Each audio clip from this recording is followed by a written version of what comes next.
Everyone, and Davey here from Massage and Myotherapy Australia. And in this month's episode of Connect, we have a return guest, which I'm really excited about, Martha Eddy. We spoke with Martha in 2022 about her passion in somatic awareness, embodiment in society, movement, and dance. So we catch up. A lot has happened since 2022, including her being invited by the University of Melbourne to present a lecture to their dance students, and I was honoured to be able to sit in on that lecture. I hope you enjoy the episode.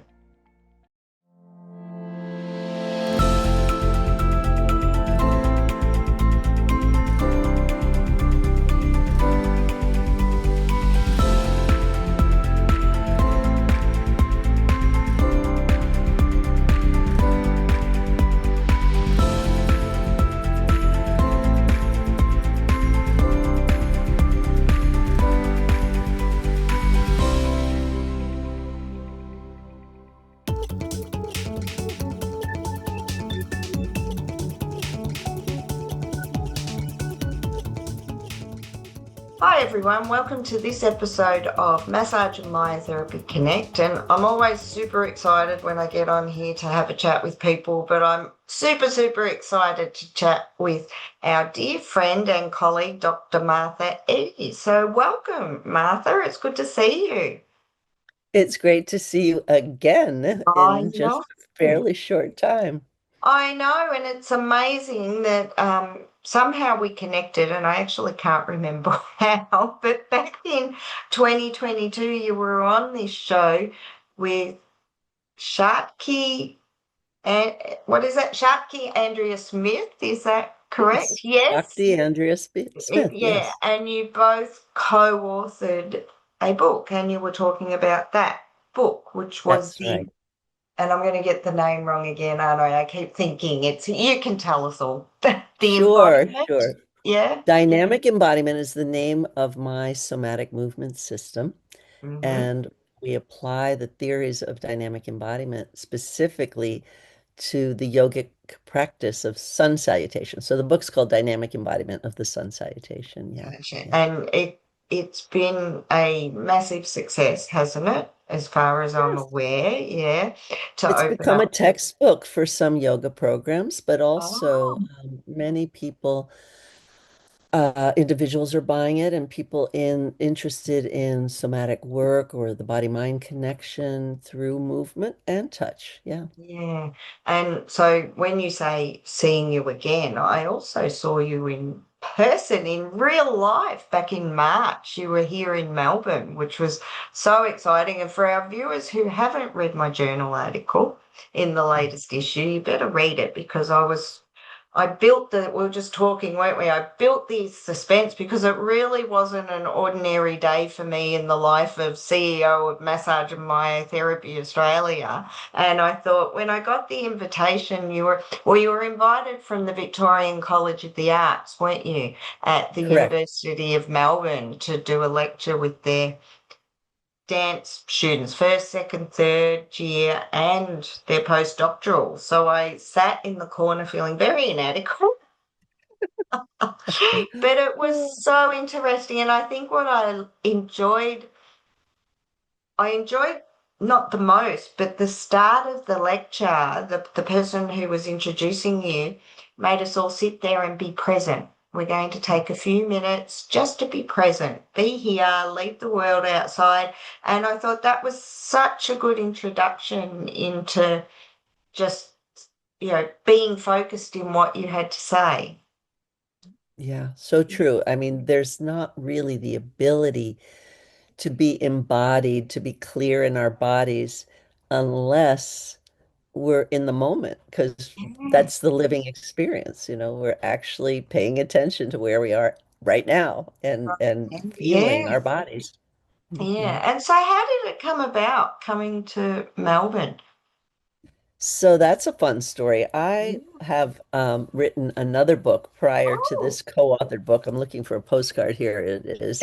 Uh, and it is called Mindful Movement, The wow. Evolution of the Somatic Arts and Conscious Action. And actually, the lecture had quite a bit to do with this book. I mean, there are pieces of what we were updating, if you will, about the history of somatics and my particular pursuit starting in the late 1990s to say, first of all, for people who might not know what the term somatic is referring to, especially with a capital S, we're talking about a field that developed in the early 20th century, 1900s, that basically was healing, Mm. so like massage therapy, but it was people who had been told they'd never walk again, they've never talk clearly again. It's not like they couldn't talk, but their voice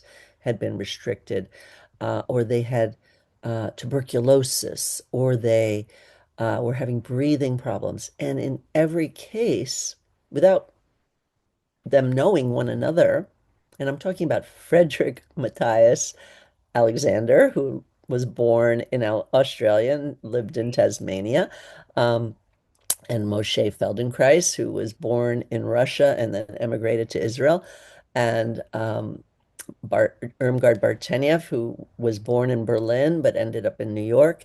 So, with each of these people, they discovered a system and a way of walking again, talking again, breathing better without surgery or medication, mostly because during that period, there were not as refined surgeries. We didn't have laser therapies and not as much pharmaceuticals. So they were in a perfect place to kind of go, I want to live, I want to move, I want to be myself, and just get on the floor most of the time or stand in front of a mirror and figure out how to use the body. So Alexander technique talks about what is my personal use. And that is very related to what we now call ergonomics. Yeah. But this is from not just the it is Western in a certain sense by understanding anatomy and understanding certain movement principles, but it's coming from sensation. It's coming from going inside my body and going, this doesn't work. This doesn't feel right. Let me try it a different way. Let me try it another way. I'm playing with my voice right now. Let me see what it's like to lift my head and see how my throat is freed up. So, anyway, that's the somatic work. And so this book was written and in the 2015 era, came out in 2017. And yet I introduced within it that there's also the word somatic, which is a Greek word for the living body. The soma is the living body. And that piece of just understanding that we are alive and that our bodies have information has been alive and well in the global South, in indigenous cultures around the world, in the North as well, and in Asia for millennia. And so, with that in mind, what are those global influences? And so I began to interview people like Bonnie Bainbridge Cohen of Body Mind Centering. What did she learn when she was in Japan? And what was it she learned from the Yogi Ramira, who she had studied with in New York, who had been just newly coming from India to New York? Um, and I interviewed Emily Conrad of Continuum, another movement practice. These are second generation people. I did get to meet Moshe Feldenkrais and watch him teach. Oh, Uh, when I was quite young, I was an undergraduate in college. He was at our college, Hampshire College, renting the space, running a training for 100 people. And so I asked permission because I knew some of the people in the training and I got to visit and watch. And I knew Irmgard Bartenieff, she was my teacher. So I knew people from the what I call the first generation, but now I'm talking about people that were still alive in the 70s, 80s, 90s, um, who are the second generation, people who had studied with Bartenieff or studied with Catherine Dunham, different people. And they were able to reveal, in the case of Emily Conrad, that she actually studied African dance and understood and went to Haiti and lived in Haiti. And through the Haitian rituals, learned about plasticity. And so she became one of the miracle workers for people with incredible rigidities, spasticities, stroke victims, and getting through some of the ritual movement of Haitian dance, finding the fluidity and being able to release tensions and get their freedom again. So there are all these wonderful stories of people using awareness of the body, sensation, as well as movement. So that's the full nervous system use. What do we take in? What do we feel? And then how do we respond? Uh, and it's all called the field of somatics now. So capital S, the actual strategies and techniques, and then small s, paying attention to our bodies. I So that was think, a fun book. oh wow. And I do think that a lot of ordinary people don't listen to their bodies enough. Yeah, And yeah, you're nodding, you're agreeing. But I think that, we are becoming more aware, and I think that's because of lifestyles. Yeah, like 30 years ago, even more, I don't want to say too many. Ergonomics was new in an office, yeah, sitting in front of a yeah. computer, and people came in and they made sure your chair, because it had become a problem, the old RSI, and now they're talking about, people on their phones like this all the time, and that's causing other postural issues. And then that causes, that can have a domino effect. And, yeah, Absolutely. Yeah, yeah, absolutely. So, I mean, yeah, I've trained in massage therapy mm, because I think it's kind of a fun story. Nobody knew what movement therapy was. Nobody knew what somatics were. I mean, we didn't really call it somatics till in the 90s, and I was doing this in the 70s and 80s. But even body therapies, that what's body mind centering, what's continuum, and they're still fairly new.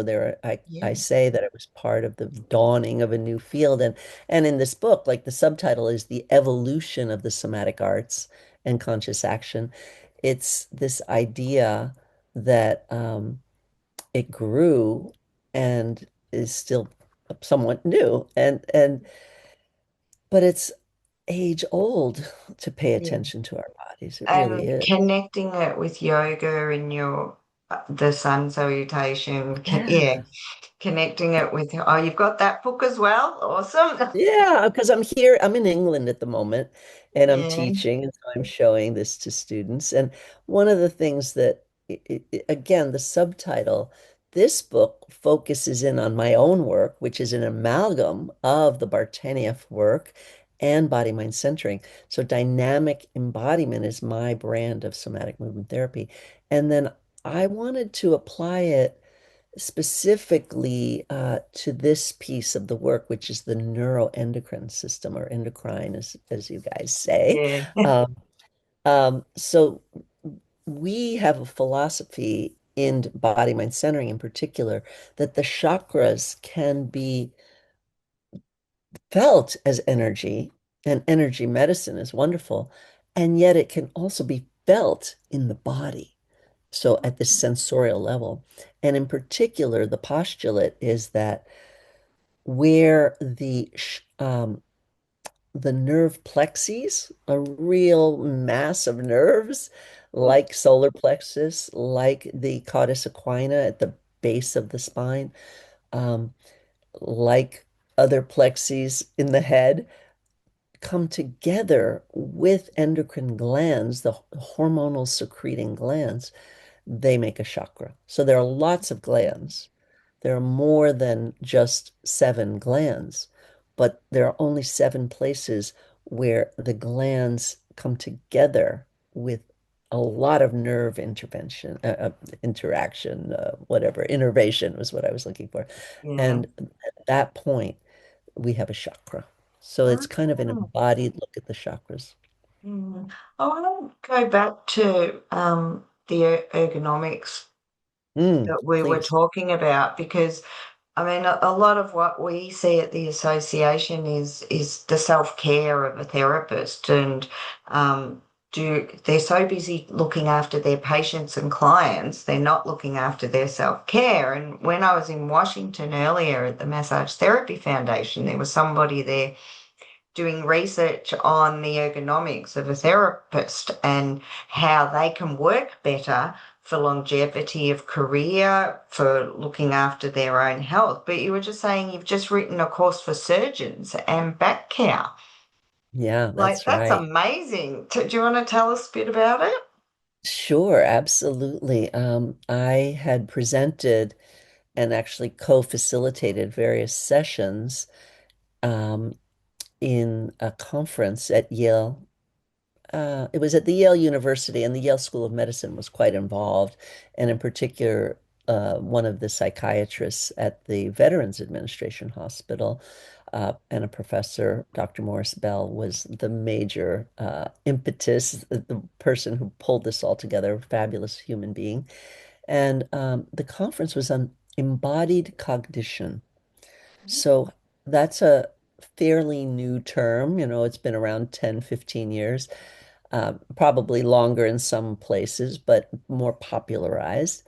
And it's talking about how thinking comes from the body, which is a great thought. We tend to think our head is separate from the body, but Yeah. any of us that have this body-mind connection know that, and I'm in England right now, and I'll never forget the head of this education, the Minister of Education, Sir Ken Robinson, has this wonderful TED Talk, and bless his soul, he's passed on, but it was called, I think it might have been called Killing Creativity at School, or it was called Creativity at School, but he talks about killing creativity. And he basically says, and there are people that need to move to think. Oh, That movement helps us think and gesture of the hands. I'm a big proponent of using them. Now, obviously, politicians are trained to use specific gestures of the hands to convey certain messages. But when we're moving, I notice like, I might do something like this, and I'm like, oh, I'm stretching it out.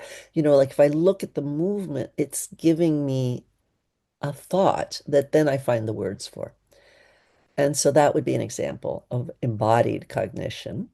And yeah. then Morris Bell, Dr. Bell at Yale University, was doing this wonderful list of all the ways in language we show that our bodies are helping us get into a particular mood or have a different feeling. Like there's a lot of bile in that. What do we mean by that? Well, whether it's a little bitterness. Well, what is the function of the bile? And breaking down the fats and working with the liver. And Chinese medicine think about liver and anger. And so there are all these interconnections that show up in our everyday language. What's the heart of it? Why do we use the word heart in that moment? What are we trying to say? So we're showing that movement and the body embodiment is impacting our language, our thoughts, our moods. And so that was the conference was all about that. And from that, I met people in the medical department and I told them that I do movement for self-awareness and that work can relieve pain. And my, again, dynamic embodiment helps people relieve pain. And so they invited me to come to do grand rounds first with the Department of Physical Medicine and Rehabilitation. So physical medicine and rehabilitation. And so that's a lot of surgeons and not just physical therapists, but definitely physical therapists, but also physiatrists. So doctors of physical therapy, people Oh, who are medical doctors, but also believe in physical medicine. So they're very aligned with massage therapy, touch work, somatic work. And I talked a lot about how it is to be kind of a new field, like, or unknown field. Not that many people have heard of physiatrists, not that many people have no. heard of somatic therapists, but we have such knowledge that we can share with the world. And I think one of the things I took away, it was almost, and you touched on it a second ago, was, we all look at our mind controlling our body, but it can go the other way as well. It's we're one person that, and you use all of these are my words, not you. This is, me Yeah. setting this, scared little woman in this lecture at Melbourne University. But yeah, it's that it's having an understanding or recognizing your connection. I mean, somebody said to me on the weekend that we use 30% of our calories just from brain function, and on a daily basis, the average person. And so then you've got to look at what else do you do to burn the calories that you burn, or know the intake of calories that you need to perform on a daily basis. And it's just connecting everything, which is what I think you're doing very well. And it's almost like you've got all these balls in the air and they're all connected. I say this a lot about massage therapy, but they're not connected. Mm. And they should be. Yes, yes, they should Yeah, be. I they actually have a degree in exercise or applied physiology, so I Oh, love that you wow. talked about calories because as a movement person, I always say, yeah, we need to know about calories in and calories out. And you just talked about sedentary lifestyle, and sitting is the new smoking. In other words, it's a bad habit that we know can kill us now. Yeah. Just spending all this time dumping weight through our spines, often in not good posture, Mm. and occluding blood flow through the hip socket region because it's folded and, in a very acute angle, and nerve endings losing as much flow because Yeah. they're also cut off, whether it's shoulders hunched forward or Yeah. hands overworking in certain RSIs.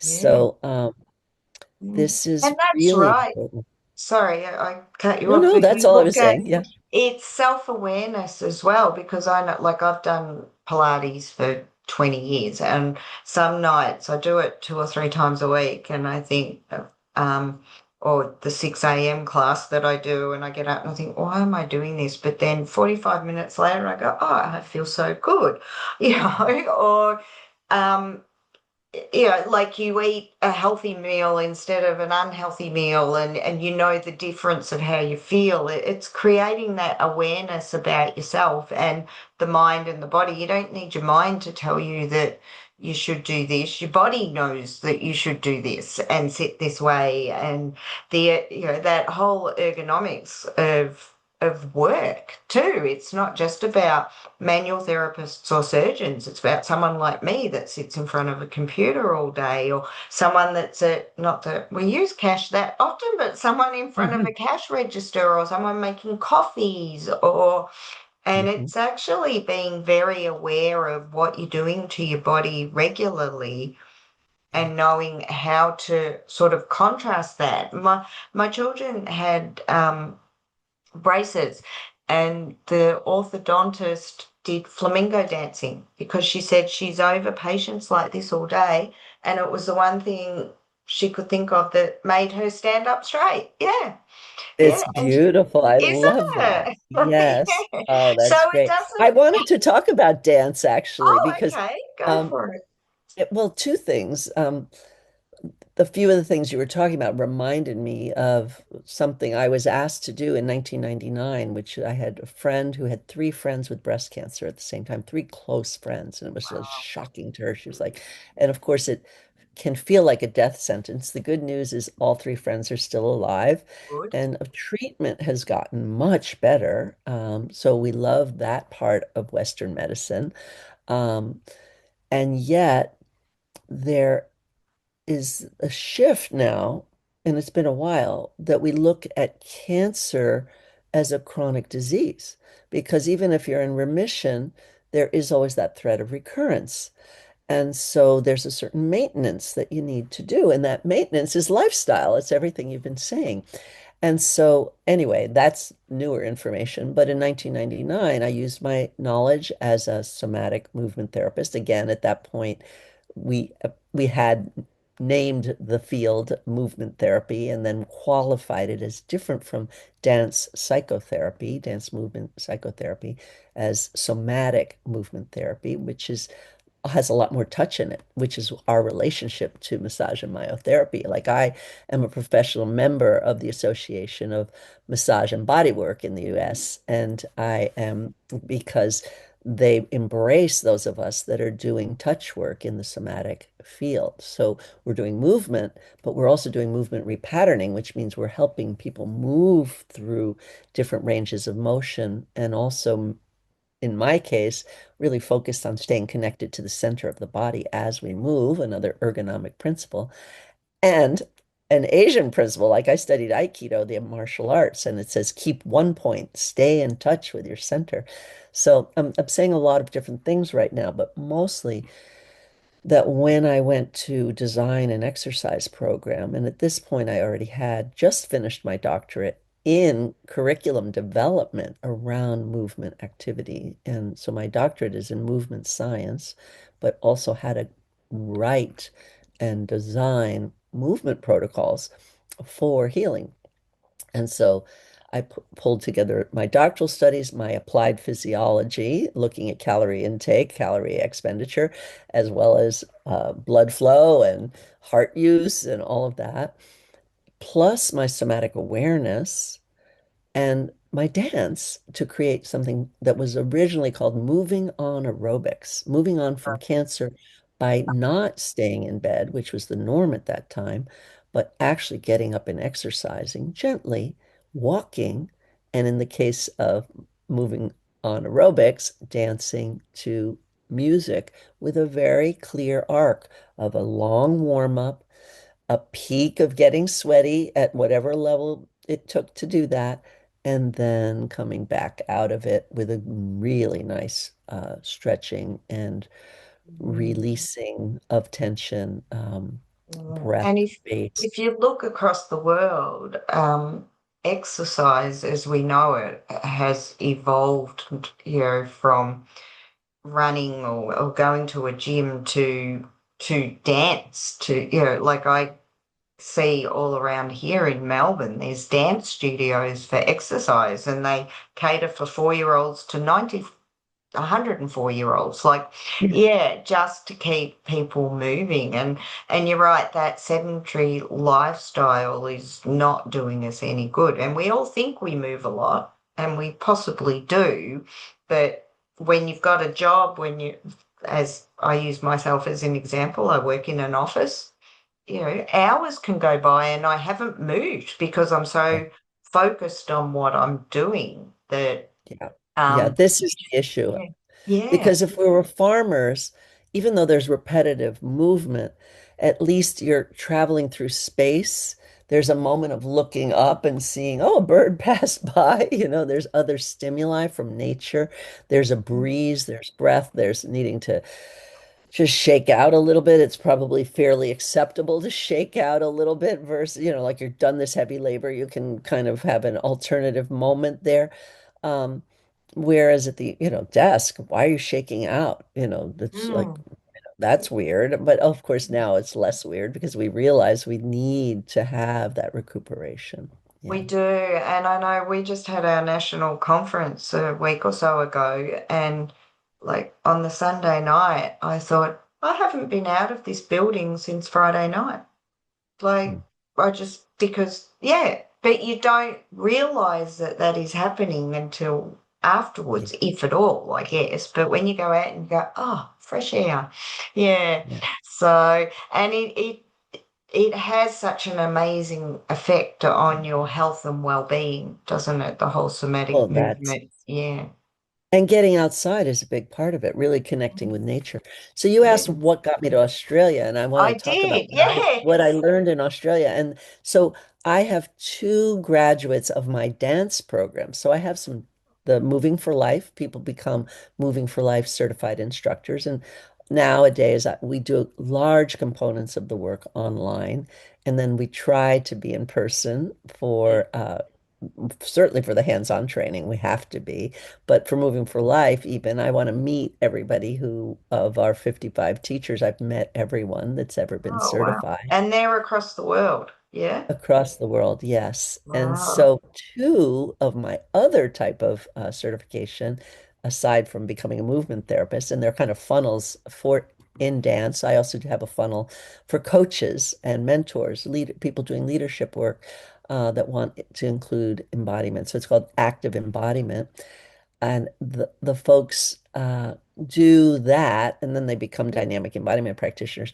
I have another one, which is called body mind dancing or BOMIDA, BOMIDA, body mind dancing. Yeah. And it, those, there are two teachers with PhDs that run university dance programs in Japan. And they, bless them, decided to translate this book. Oh, And not only that, they got a grant to bring me to Japan. And originally they said, come for a month. So I had blocked out the month of March and into April. And so that for me to have an open schedule is quite rare. yeah. And so then it turns out we had to complete the grant because we had forgotten that we'd only received the money, I believe, in 2024, March 12th. So it had to be over by March 12th, 2025. So all of a sudden, I only had 1 week in Japan, but I had a free schedule. So I let my students know that I was going to be on the Pacific, part of the Yeah. world. And one student in particular went to the University of Melbourne. So Wei Chin Chui, and she's a Chinese citizen. And she told her undergraduate teacher at the Fudan University in Shanghai that I was going to be in Japan and free. And it's like a very short flight from Kyoto to Shanghai. So I spent 5 days in Shanghai. I arrive and there's this big poster of me like on the campus with my face like this high. And I spent 5 days with their dance folks, but also with their holistic health people. And there was a symposium the first day where a doctor who is a sports medicine doctor and really talked about healthy lifestyle spoke. And then Wei Chin also gave a talk on the use of somatic awareness and postural a- alignment for expression in the arts, but also in everyday life. And then I talked about the whole field of somatics and somatic education. And that's what So I that was noticed. amazing. Then I Oh, told the people in Australia that I was oh, nearby, and they brought me down too. they And brought that's what you brought me to the university. the Yeah. university because I noticed when we went from the lecture theatre to the dance area, and it wasn't just about moving, it was about voice and using your breath, and you brought it all together. So not, and it was very short, I understand that, but you brought it all together very, like just seamlessly, how, the way you got them because I didn't do it because I wanted to take photos for the journal Which article, we but appreciated. yeah. But you got them to make noises and talk to each other and then wave their arms and then you built up that suspense of what's she going to do next and what are we going to do next and how does it make us all feel? It was very, very great to watch actually. Yeah. So Mhm. which is That particularly was about fluid dynamics and, yeah. massage therapy. And I remember a big part of what was new for me, even though I was given a lot of credit in training as a massage therapist in the state of Massachusetts in the 80s. I was given a lot of credit for the years I had already studied in somatic awareness. Again, we weren't using that term so much yet, but in body mind centering around understanding anatomy and understanding the skeletal and muscular anatomy. And we actually had studied that different fluids are different rhythms. And so that's what I taught in Melbourne was this idea of embodying the rhythms of like the craniosacral fluid, meaning the cerebral spinal fluid, working with the rhythm of the blood and both discerning what's the rhythm of the arterial flow and what's the rhythm of the venous flow because it's got that valve that it kind of backs up on, and then it has to re kind of have another pulse to get through. And even looking at diastolic and systolic blood flow. So all of that comes in through our movement. And again, sitting dampens all that rhythmicity, where Mm, stillness is a beautiful thing. Too much stillness without awareness or without some kind of pumping yeah. movement to keep those fluids going, it can be truly damaging, which is why it's the new smoking. It can Yeah, cause all kinds of disease. Yeah. exactly. Look, I could talk to you for hours. This has been What's great. next for you? You're in the UK now, teaching, Yes. yes, Yes. and then back home after that, or you going Yes. somewhere else? Finally Yes. home. But I will go to Newfoundland, which is kind of fun. So if Oh, good. anybody's hailing from there or Canada and Yes. wants to come meet, we'll have open workshops here in, I'm very excited about what I'm doing here in England. I'm working with a colleague who is the only other person in the world that taught in both of the two training programs that I met enmeshed or merged to call it create dynamic embodiment somatic movement therapy, and that is the body mind centering and something called Laban Bartenieff movement studies or Laban movement analysis. And so Sharna Travers Smith was also on the faculty at the School for Body Mind Centering and on the faculty of the Laban Institute. We're now focusing on actual stress and mental health in this week here Oh, in Lewes, England, which is near Brighton. And there's still some things open. Um, and basically looking at, how can we use movement as well as touch work to embody our organs, to understand the gut and the enteric nervous system, but also its motility and its rhythm, and how can touch help facilitate calming it when we've got butterflies in our stomach, that kind of thing, and how can movement do that when you don't have access to touch, and then also coming into the heart as another brain and we think about operating from the heart, making a decision from our desires, our passions, but that's all metaphorical. Whereas in this book, I really get into what we discovered were the hormonal aspects of the neuropeptides and working with the aortic rhythms. And there's just now actual hormonal activity in the heart that verifies that the heart chakra is a thing. It's nerve yeah. plexes, electrical activity of the heart, as well as hormonal activity of the heart. So anyway, Mm, we're looking at, when is your heart in it? When is your heart retreated? How can you move your heart literally so it's not creating, let's say, kyphosis, but actually opening up the chest and lengthening the spine? And then, when do we need our cognitive brain?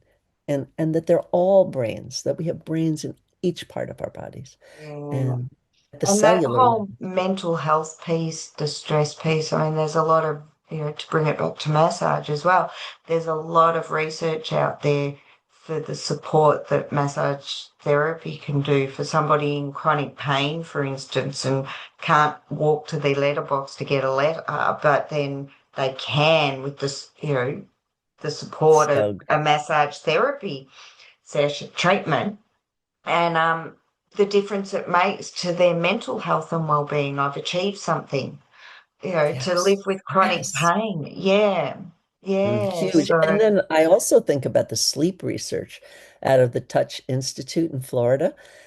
For me, it was so helpful to know that 1 hour of touch work and massage being a central piece of that, um, is worth 3 hours of sleep. And in our wow. sleep deprived culture, isn't that an important piece of research? Yeah.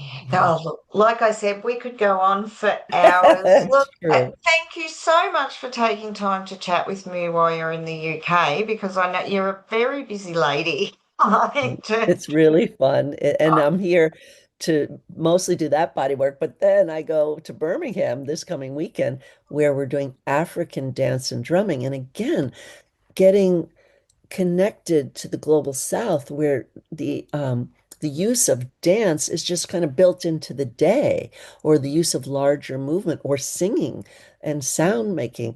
The Western culture of repetitive movement, whether it's in the industry or at the desk, whether it's at the assembly belt or at Yeah. the desk, is really cutting off the basic functionalities of our bodies. And so the fact Yeah. that there are cultures that know that dancing is really important, or that movement and getting outdoors is really important, is a big part of what I Mm. think supports massage therapy and myotherapies. Yeah. Yeah. Oh, wow. Well, thank you so much. It's been fabulous speaking with you, and I'm sure we'll have another chat. Another I couple hope of so. And maybe years, in New Orleans maybe in New Orleans. That would be great. All right. for Thanks, the Martha. fascia research. Yes, great. All Yes. right. What a All pleasure. right. Thank Thank you. you.